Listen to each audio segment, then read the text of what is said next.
अस्सलाम वालेकुम व्यूवर। इस वक्त मैं आपको एक फ़ैंसी कुर्ती बना कर दिखा रही हूँ। ये फ़ैंसी होने के साथ साथ इंतहाई आसान कटिंग में है। इसके लिए मैंने जो फैब्रिक लिया है ये शॉर्ट सिल्क है। इसका अर्थ 42 इंचज़ है। इसकी इस तरह के डिज़ाइन बनाने के लिए हम या जॉर्जेट लेते हैं या इस तरह के शॉर्ट सिल्क बहुत ही ज़्यादा जो लचकदार कपड़े होते हैं वो लेते हैं।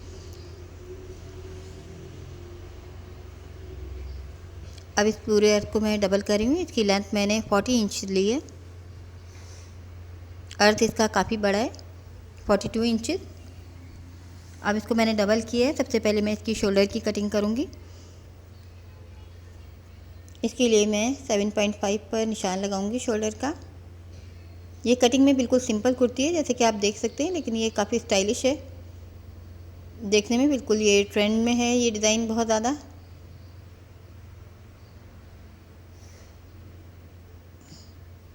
अब ये मैंने आर्म होल के बाद ये चेस्ट का साइज़ लिया है मैंने 18 इंचज़ चेस्ट का साइज़ है, तो मैंने ये 19 इंचज़ पर ये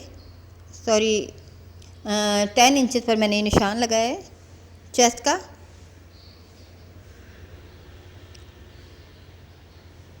और अब मैं ये वेस्ट तक सीधी लाइन लेकर अब ये मैं तिरछा ले रही हूँ। बिल्कुल ए लाइन कटिंग कर रही हूँ मैं।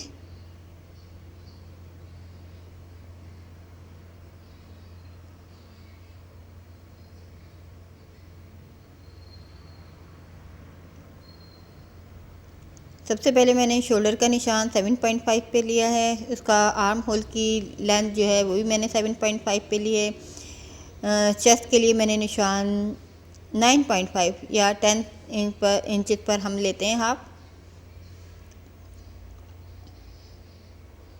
अब इसको मैंने सिंपल तरीके से कटिंग कर लिया जैसे कि आप देख सकते हैं। ये एक साइड की लॉन्ग कॉर्नर की कुर्ती है। अब ये जो मैंने शॉर्ट जो जो हिस्सा मैंने कम रखना है उसका मैंने निशान लगाया 30 इंच पर, ऊपर से लेकर नीचे तक 30 इंच पर, जबकि इसकी टोटल लेंथ जो है ये 40 इंचज़ है। तो आप यूँ समझिए कि ये 10 इंचज़ का ये मैं कर्व लूँगी। एक साइड से ये कुर्ती शॉर्ट और एक साइड से लॉन्ग है।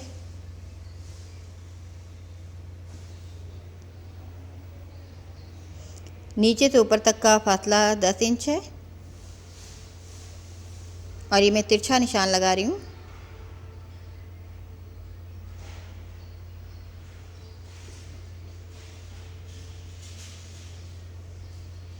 एक ये कपड़ा तिरछा है, इसकी वजह से इसका कॉर्नर पहनने के बाद ज़्यादा लॉन्ग हो जाएगा, जबकि मैंने इसमें फ़र्क जो है सिर्फ 10 इंच का रखा है। कुछ ए लाइन की वजह से कॉर्नर बनेगा और कुछ बनेगा कि मैंने तिरछा इसको रखा हुआ है। अब मैंने इसको डबल कर लिया है। इसकी नेक कटिंग कर रही हूँ मैं 3 इंच पर कर रही हूँ। इसकी नेक थोड़ी सी मैं चौड़ाई में ज़्यादा रखूँगी, तो ये टोटल कुल मिलाकर 7 इंच की नेक होगी। ये 6 इंच की बीच की चौड़ाई है। दरमियान की सिलाई होने के बाद ये तकरीबन 7 इंच हो जाएगी। नीचे से गहराई मैंने फ्रंट बैक की 1.5 इंच रख रही हूँ। अब मैं एक पीस अलग करने के बाद फ्रंट की दोबारा मैं कटिंग करूँगी।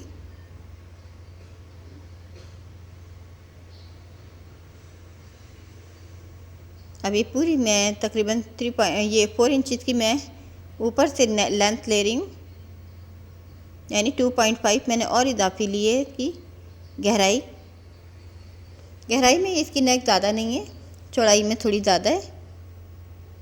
अब आप ये देखिए इसकी कुर्ती की कटिंग कंप्लीट हो गई है। मैं स्लीव्स की कटिंग कर रही हूँ। जो मेरे पास बचा हुआ पीस है ये 2.5 मीटर कपड़ा था जिसमें मैंने डबल किया है। जो फिटिंग वाले स्लीव्स होते हैं उनकी चौड़ाई हम नॉर्मल से कम रखते हैं। जो फिटिंग में होंगे इसकी चौड़ाई मैं 7.5 रख रही हूँ। अब ये कपड़ा मैं अलग कर लूँगी। जितना हमारा लेंथ रखना चाहते हैं हम फुल स्लीव की उतनी ही हमें रखनी चाहिए। हर एक का साइज़ अपना अपना अलग होता है। ये मैं 4 इंच तक गहराई करूँगी क्योंकि जो फिटिंग के स्लीव्स होते हैं हम उसका आर्म होल बड़ा कटिंग करते हैं, जबकि जो स्लीव चौड़े होते हैं उनका आर्म होल भी उसके हिसाब से कम होता है, कम कटिंग होता है। लेकिन जब हम फिटिंग में बनाते हैं स्लीव तो इसका आर्म होल जो है वो थोड़ा गहरा कटता है।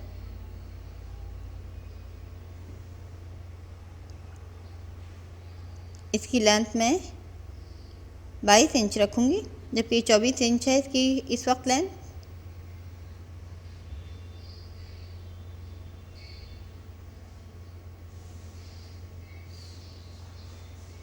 अभी 5.5 तक मैं इसकी चौड़ाई रख रही हूँ। तैयार होने के बाद ये 5 इंच चौड़ाई रहेगी।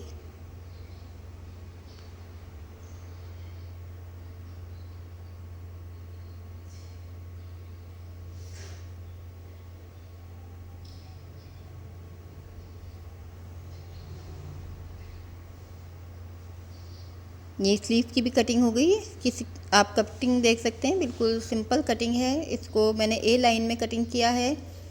सिंपल कुर्ती को जितनी चौड़ाई थी मेरे कपड़े की, मैंने उतनी ही ज़्यादा इसको तिरछी कटिंग की है ए लाइन में। अब ये तिरछे कपड़े की मैं 2 पट्टियाँ कटिंग कर रही हूँ जो नेक में लगाऊंगी मैं। रेशमी कपड़ों में हम तिरछी पट्टी लगाते हैं, उसकी सेटिंग अच्छी आ जाती है। अब ये आड़ा कपड़ा लिया मैंने रेप वाला, उसमें से 2 पट्टियाँ निकाल रही हूँ ये नेक पर लगाने के लिए। इसकी सिलाई भी इंतहाई सिंपल है। सबसे पहले मैं इसके शोल्डर जोड़ रही हूँ। ये बिल्कुल जैसे हम सादी कुर्ती सीते हैं, बिल्कुल इसी तरह से ये कुर्ती तैयार हो रही है। शोल्डर जोड़ने के बाद अब मैं नेक पर पट्टी लगा रही हूँ।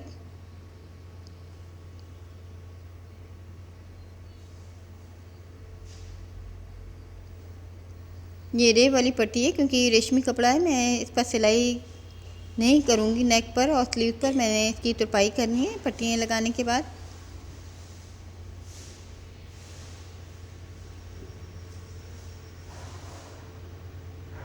ये मैंने 2 पट्टियाँ कटिंग की थी और इसको शोल्डर के ऊपर लाकर मैं इसको एक पट्टी को ख़त्म कर रही हूँ। दूसरी पट्टी मैं यहीं से रखकर स्टार्ट करूँगी।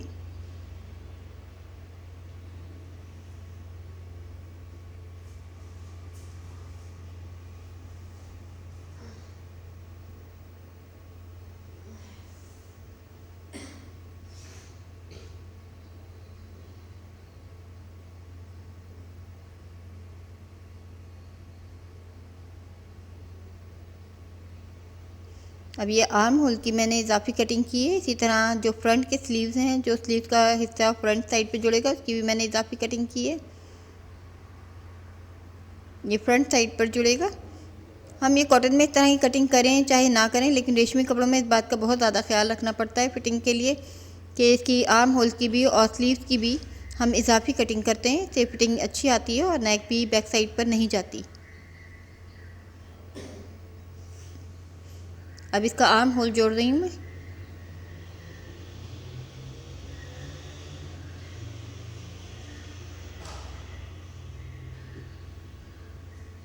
ये कपड़ा बहुत ही सॉफ्ट और लचकदार है, लेकिन इसकी सिलाई आप देख सकते हैं बिल्कुल सिंपल कुर्ती की तरह, बिल्कुल सिंपल इसकी सिलाई है।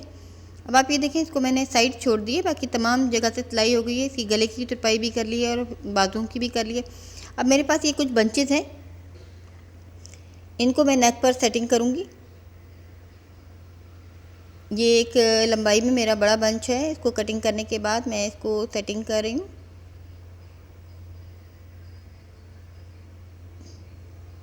इस तरह के बंचेस भी हमें आम शॉप से नहीं मिलते। ये एक तरह का फैक्ट्री मटेरियल होता है, ये हर जगह नहीं मिलता, लेकिन ये है कि कहीं कहीं ये मिल भी जाता है।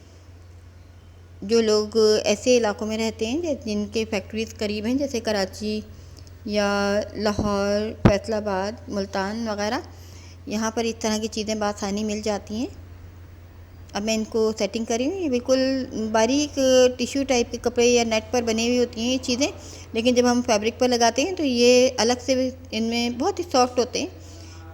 ये बिल्कुल भी ऐसे फील नहीं होता है कि ये अलग से लगे हुए हैं, बिल्कुल उसी फैब्रिक का हिस्सा लगते हैं जैसे एम्ब्रॉयडरी हुई है इस पर।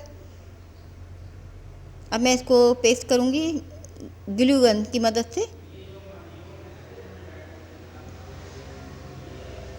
अब मैं इसमें बीड्स लगा रही हूँ स्लीव में, और इसी ग्लू गन से मैंने ये बंचेस लगाए हैं जो अभी मैंने आपको सेटिंग करके दिखाया है। इसी तरह से इन पर हम बंचेस पर ग्लू गन से, ये ग्लू का रॉड होता है इसमें लगा हुआ, ग्लू होता है इसके अंदर, ये मेल्ट होता है हीट से, और इस पर लगाने के बाद हम लगाते हैं, बहुत अच्छी तरह से जम जाते हैं। ये सिर्फ अगर हम इसको आयरन करेंगे तब ये हटेंगे, वरना ये इतने आसानी से नहीं हटते। इनको वॉश भी कर सकते हैं तब भी नहीं हटते हैं। इस तरह का मटेरियल हम बआसानी लगा सकते हैं। आप ये देखें कितनी स्पीड में लगा रही हूँ। ये सुई धागे से हम नहीं लगा सकते क्योंकि ये कपड़ा मेरा जो है इंतहाई लचकदार और सॉफ्ट फैब्रिक है, और नीडल से हम ये चीज़ें आसानी से नहीं लगा सकते, उसमें झोल आते हैं। तो ये मैं मेल्टिंग ग्लू से लगा रही हूँ। ये मेल्ट होता है इसके अंदर और ये गन में चलता है। अगर हमारे पास गन नहीं भी हो तो हम इसको किसी भी कैंडल की मदद से इसको हीट करके भी लगा सकते हैं, यूज़ कर सकते हैं। ये हमें इलेक्ट्रिशियन की किसी भी शॉप से बआसानी ये ग्लू के रॉड कहकर हम ले सकते हैं इन्हें।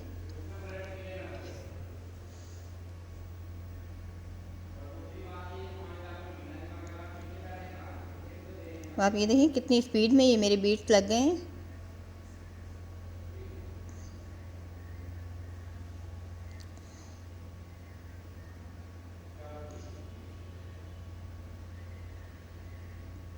ये बहुत अच्छी तरह से पेस्ट हो जाते हैं। हम इनको वॉश भी कर सकते हैं, हाथ से वॉश करना चाहिए इस तरह के फैब्रिक को, लेकिन जब हम आयरन नहीं करने चाहिए। अगर हम आयरन कर रहे हैं तो इसकी एहतियात करनी चाहिए। अगर ये हट जाए तो हम इसको दोबारा भी इसी तरह से पेस्ट कर सकते हैं।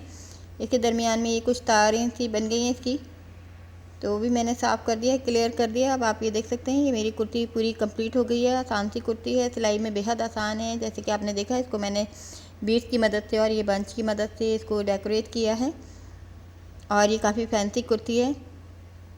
ये डिज़ाइन आपने पिंटरेस्ट पर उम्मीद है देखा होगा। ये वहीं से मैंने ये डिज़ाइन लिया है और इसकी कटिंग और आपको मैंने दिखाई है। स्टिचिंग बेहद सादा और बहुत आसान है। उम्मीद है आपको डिज़ाइन पसंद आएगा।